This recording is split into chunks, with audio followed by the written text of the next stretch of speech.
قال، انہوں نے کہا، صلی بنا رسول اللہ صلی اللہ علیہ وسلم ذات یوم، ایک دن حضور نے ہمیں نماز پڑھائی، امامت فرمائی، ثم اقبل علینا بوجہہ، پھر اپنا چہرہ اپنا رخ ہماری طرف کر کے آپ نے گفتگو شروع کی، فوعظنا موعظۃ بلیغۃ، پھر آپ نے ایک ایسا واعظ فرمایا جو بہت ہی دلوں میں اتر جانے والا تھا، بلیغ، بلغ پہنچ جانا، تو گویا کہ وہ ہمارے دلوں میں سرایت کر گیا۔ ذرفت منہ العیون، اس کی تاثیر اس درجے ہوئی کہ ہماری آنکھوں میں آنسو ابل آئے، بہہ پڑی ہماری آنکھیں۔ ووجلت منہ القلوب، اور ہمارے دل جو ہیں دہل گئے، لرز گئے۔ فقال رجل، تو عرض کیا ایک شخص نے، یا رسول اللہ، اے اللہ کے رسول صلی اللہ علیہ وسلم، کأن ہذہ موعظۃ مودع، یہ تو ایسا محسوس ہو رہا ہے کہ آپ کا یہ وعظ وداع کرنے والے کا وعظ ہے، یعنی کہ گویا کہ آپ اب ہم سے رخصت ہونے والے ہیں۔ معلوم ہوتا ہے کہ یہ آخری وعظ ہے جو آپ نے ارشاد فرمایا، جس درجے کا بلیغ اور مؤثر وعظ آپ نے، اور دلوں میں کھپ جانے والا، جس سے آنکھوں میں آنسوؤں کے جو دریا بہنے لگے اور دل جو ہے دہل گئے۔ تو کأن ہذہ موعظۃ مودع، وداع کرنے والا، مودع، تو جیسے وہ جاتے ہوئے آخری وقت میں نصیحت کرتا ہے، آپ کی معلوم ہوتا ہے ایسی نصیحت ہے۔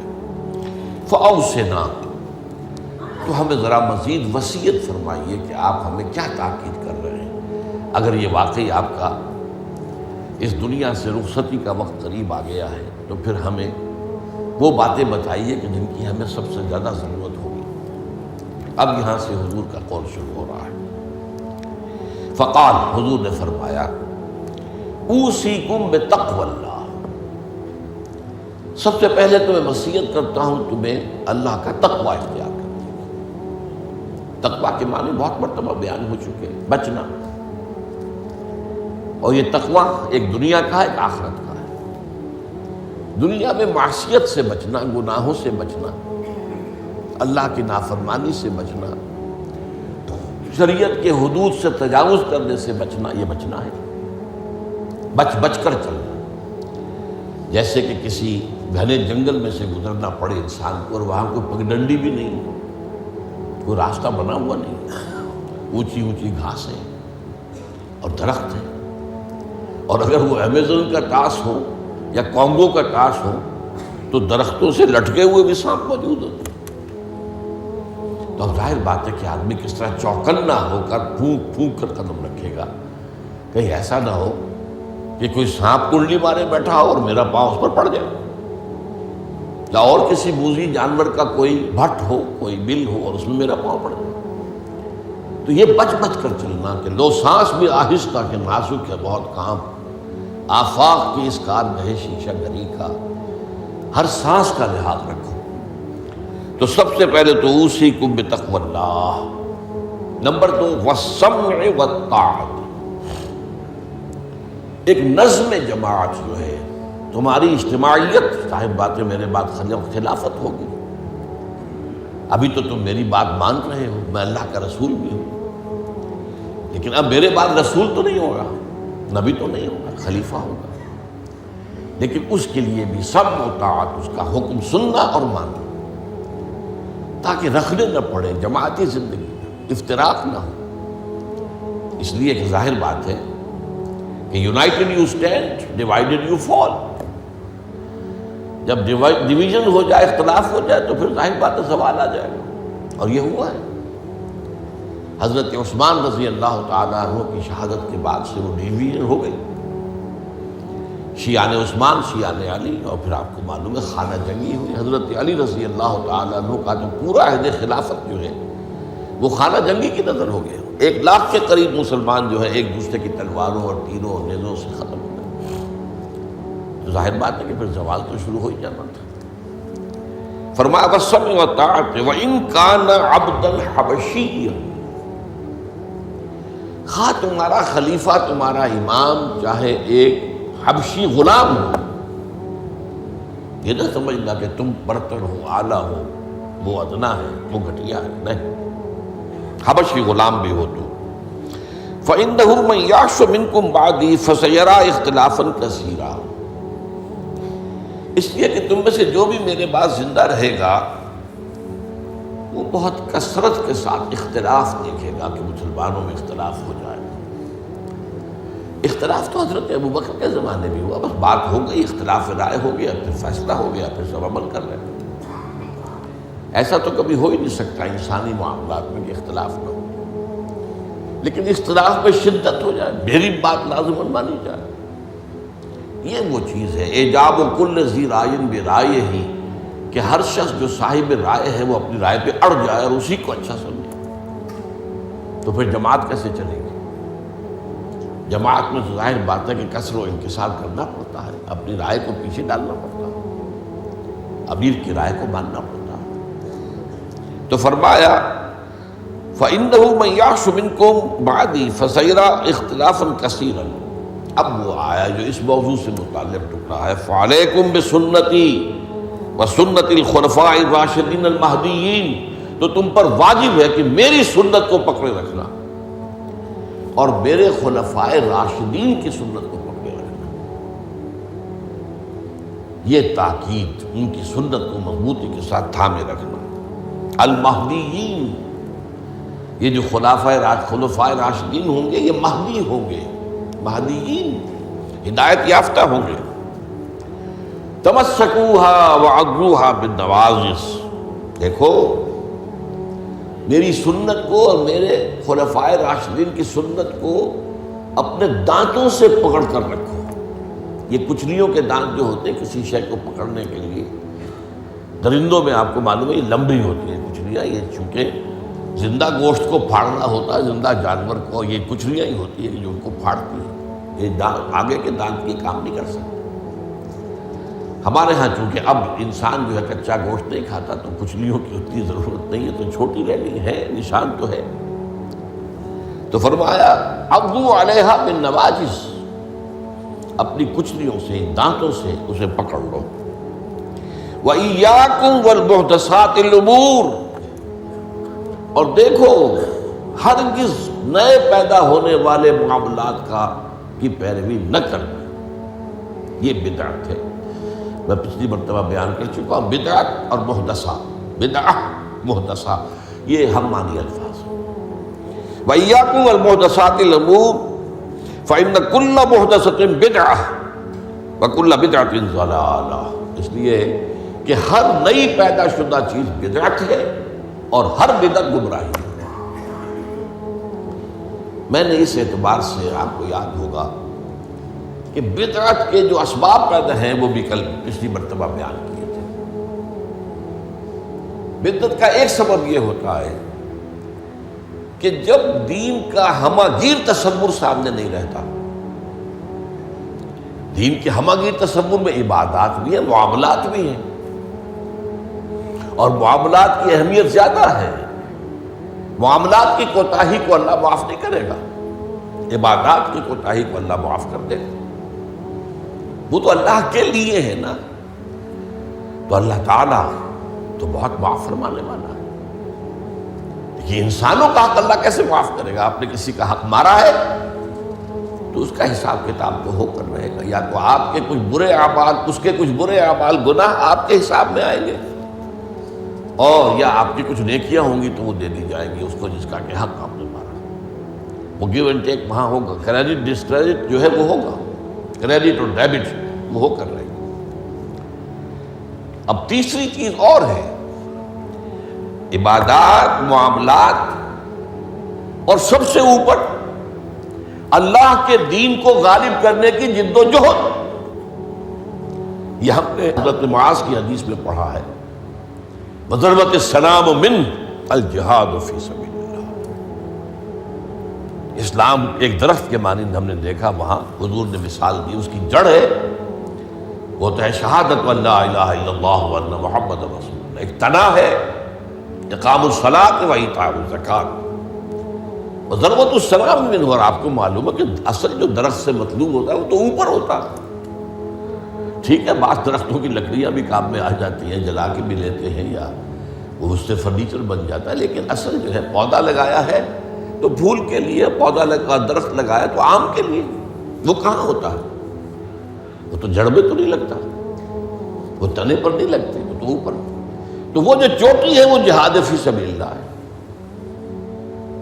اب کچھ لوگوں کی زندگی سے یہ جہاد خارج، انہیں تصور ہی نہیں کہ یہ بھی کوئی فرض ہے، باطل کے نظام کے تحت آرام سے رہ رہے، پاؤں پھیلا کر سوتے ہیں، اپنا پروفیشن، اپنا کاروبار، اپنا دھندا، انہیں اس سے غرض ہی نہیں کہ ہو کیا رہا ہے ماحول میں، اللہ کے دین کو کیسے اس کی دھجیاں بکھیری جا رہی ہیں، شریعت کو کیسے پامال کیا جا رہا ہے، دین میں کیسی تبدیلیاں کی جا رہی ہیں، انہیں فکر ہے۔ تو ادھر سکڑ کر آ گئے۔ اور کچھ لوگ وہ ہیں جو معاملات کو بھی چھوڑ بیٹھے، کاروبار میں تو سود کیا کریں، لینا ہی ہے دینا ہی ہے، بینک سے روپیہ لیے بغیر کاروبار کیسے بڑھائیں، کارخانہ تو لگانا ہی ہے تو بینک سے تو قرض لینا ہی ہے، چھوٹے مکان میں کیسے رہوں، بڑی حویلی تو بنانی ہی ہے، بعض سے جو ہے بینک سے قرضہ لینا ہی ہے، یا اسی طریقے سے اور کا معاملات کے اندر جو ہے وعدہ خلافی ہو رہی ہے، جھوٹ ہے وغیرہ وغیرہ، دھوکہ ہے۔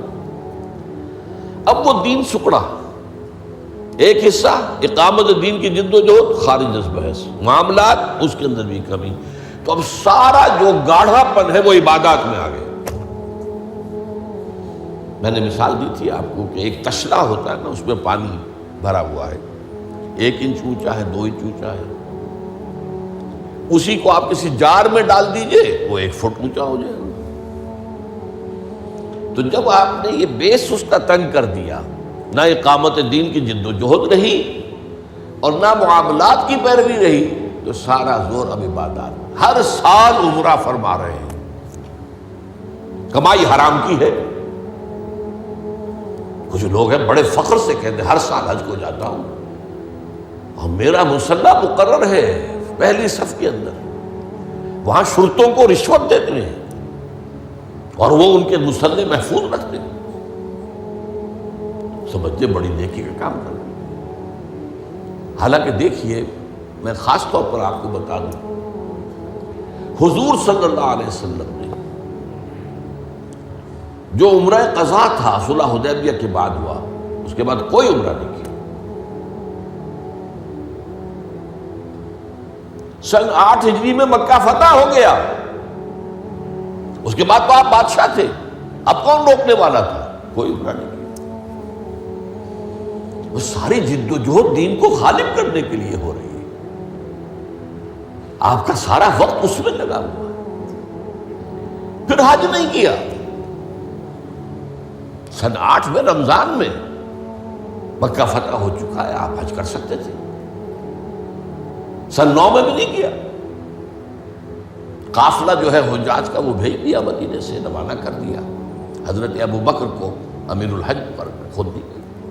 صرف ایک حج ہے، وہ آخری حج جسے ہم حجۃ الوداع کہتے ہیں۔ اس سے سمجھنا چاہیے ریشیو پروپورشن دین میں کیا ہے، واٹ از واٹ، کس چیز کی کیا قدر و قیمت ہے، کون سی چیز کتنے درجے میں مطلوب ہے۔ یہ جب جو ہے جیسا کہ میں نے کہا یہ دین کا تصور سکڑے گا تو عبادات، اور یہ عبادات خلوص کے ساتھ ہو رہی ہوں گی، اور ان عبادات کے اندر تشدد بھی ہوگا اپنے اوپر اور مبالغہ ہوگا، بڑھاتے چلے جائیں گے، اور یہاں تک کہ اس میں بدعات ایجاد ہو جائیں گی۔ اب خاص طور پر شب برات، پندرہویں شب، بہت جو ہے عبادت کر، باقی تو جو کچھ ہوتا ہے اس کو تو چھوڑ دیجئے، آتش بازی ہوتی ہے یا کچھ اور جو ہنگامہ ہوتا ہے، جو جشن، یہ تو کچھ سرے سے دین سے کوئی سروکار ہے ہی نہیں۔ لیکن خاص طور پر اس رات کو مقرر کر لیا، حالانکہ کوئی قوی احادیث موجود نہیں ہے۔ اسی طریقے سے معراج کی شب، وہ ساری چیزیں کیوں ہو رہی ہیں؟ اس لیے کہ عبادات کا جو معاملہ ہے پوری توجہ ان پر مرتکز ہو گئی۔ اچھا، دوسرا مسئلہ کیا ہوتا ہے؟ عبادات میں بھی ایک ہے ان کا ظاہر رسم، ایک ہے باطن روح۔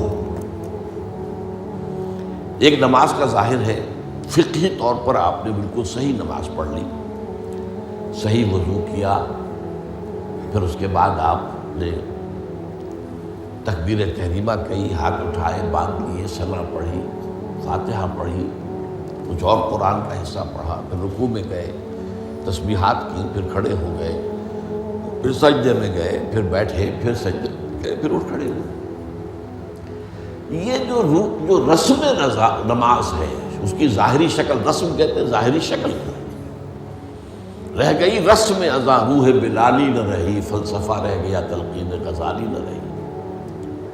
اب اگر اسی پر توجہ مرتکز ہو جائے گی تو روح دین کی طرف سے توجہ ہٹ جائے گی۔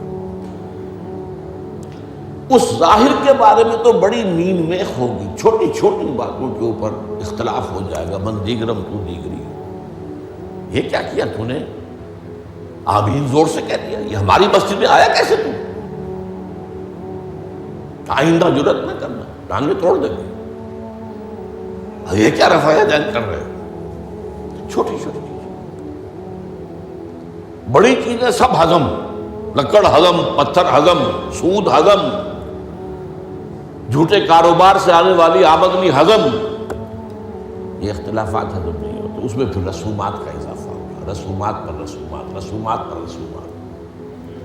اب اسی کی ایک مثال ہے، شادی بیاہ کے لیے رسمیں کتنی ہو گئی۔ ہم نے تحریک شروع کی، اللہ کا شکر ہے، کچھ چرچا ہے۔ بھائی نکاح مسجد میں کرو، لڑکی والوں کے ہاں کوئی دعوت طعام اس کا ثبوت نہیں ہے۔ دعوت طعام ایک ہے، اور وہ دعوت ولیمہ ہے لڑکے کی طرف سے، اس کا گھر آباد ہوا ہے، وہ اپنی خوشی منائے، سیلیبریٹ کرے اپنے دوستوں، یہ ثابت ہے، اس کی تاکید ہے۔ باب الولیمہ حدیث کی کتابوں کے اندر پورا باب ہے، باقی اور کوئی نہیں۔ اب یہ ہمارے ہاں بارات چڑھ رہی ہے اور پہلے سرا بن رہا ہے، اور پھر وہاں کچھ پیسے پیش کیے جا رہے ہیں، پھر وہ بارات گئی ہے جتھا بن کر، اور وہ لڑکی والوں کے ہاں جو ہے وہاں نکاح ہوا ہے، اور وہاں پھر وہ جو کھانے کھائے جا رہے ہیں ان میں جو آپ کو معلوم ہے اسراف ہو رہا ہے، جو کھانا جو ہے برباد ہو رہا ہے جس طریقے سے کھاتے ہیں، یہ ساری چیزیں۔ اور پھر کتنی دعوتیں ہوتی ہیں، مہندی کی دعوت ہو رہی ہے، مہندی کی رسم ہو رہی ہے، ابھی تو تاریخ لینے جا رہے ہیں لڑکی والوں کے ہاں، وہ دعوت ہو رہی ہے، جشن ہو رہا ہے۔ پر ہوتا کہاں ہے یہ؟ جن لوگوں کی حرام کی کمائی جو ہے، جن کے پاس انبار اس کے ہیں، وہ اپنی دولت کے اظہار کے لیے یہ سارے کام کرتے ہیں، اور اس کا نام تبذیر ہے قرآن مجید کی اصطلاح میں، تبذیر۔ ان المبذرین کانوا اخوان الشیاطین، یہ جو پیسے لٹانے والے ہیں اپنے نام و نمود کے لیے، شہرت کے لیے، دکھاوے کے لیے، یہ شیطانوں کے بھائی ہیں۔ نتیجہ کیا نکلتا ہے؟ آپ کے پاس تو دولت کے انبار تھے، آپ نے کیا، ایک غریب آدمی کی مصیبت ہو گئی، وہ کیا کرے؟ میری بیٹی کیا کہے گی؟ میری شادی پر میرا باپ یہ بھی نہیں کر سکتا۔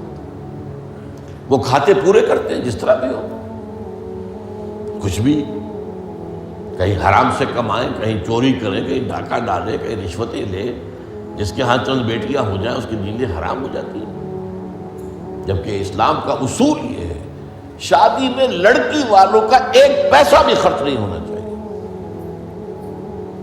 مہر لڑکا دے گا، محفل نکاح میں چھوارے لائے یا کچھ اور لائے، ٹافیاں لائے، کچھ آئے، منہ میٹھا کرانے کے لیے لڑکا لائے گا، ولیمہ لڑکا کرے گا، لڑکی والوں کو تو خرچ ہی نہیں، نہ جہیز کا کوئی تصور اسلام میں۔ لیکن ہمارے یہاں سارا معاملہ الٹا ہے۔ تو یہ ہے اصل میں جو اسباب ہوتے ہیں۔ اس میں میں نے ایک چیز آپ کو اور بتائی تھی، جہاں کوئی بدعت آئے گی وہاں سے کوئی سنت غائب ہو جائے گی۔ حدیث سنانے سے رہ گئی تھی، ما احدث قوم بدعۃ الا رفع مثلها من السنت، رواہ احمد رحمہ اللہ۔ کوئی قوم بھی کوئی بدعت ایجاد نہیں کرتی مگر یہ کہ اس کی جگہ سے سنت اٹھ جاتی۔